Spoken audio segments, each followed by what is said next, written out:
नमस्कार सगळ्यांना। आज मी बनवत आहे गवारची भाजी। त्यासाठी घेतलाय कांदा, टोमॅटो, कढीपत्ता, मिरची। गॅस ऑन केला, त्याच्यावर तवा ठेवलेला आहे गवार भाजून घेण्यासाठी। गवार हे व्यवस्थित भाजून घ्यायचं। त्यानंतर एकाकडे ठेवलेला आहे कुकर। कुकरामध्ये लवकरात लवकर गवारची भाजी शिजते, त्यामुळे मी कुकर घेतले आहे। त्याच्यामध्ये तेल, कांदा, कढीपत्ता आणि मिरची घालून घेतलेला आहे। कांदा हा व्यवस्थित लाल भाजेपर्यंत, त्याच्यामध्ये आता हळद आणि मीठ घालून घेतलेलं आहे। त्यानंतर अद्रक लसूणची पेस्ट घातलेली आहे।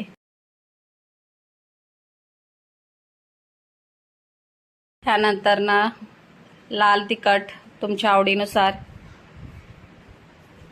त्यानंतर टोमॅटो आणि थोडीशी कोथिंबीर घालून घेतलेली आहे। आणि ते एकजीव होईपर्यंत आता ते सगळं एकजीव झाल्यावर मग त्याच्यामध्ये गवार टाकून घेतलेला आहे। सगळं व्यवस्थित मिक्स करून घ्या।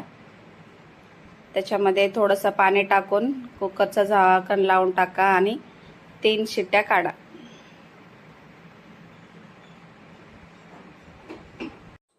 तर बघू शकता 3 शिट्ट्या मारून झालेल्या आहेत। गवारची भाजी व्यवस्थित शिजलेली आहे। तुम्ही देखील अशी करून बघा, तुम्हाला नक्की आवडेल।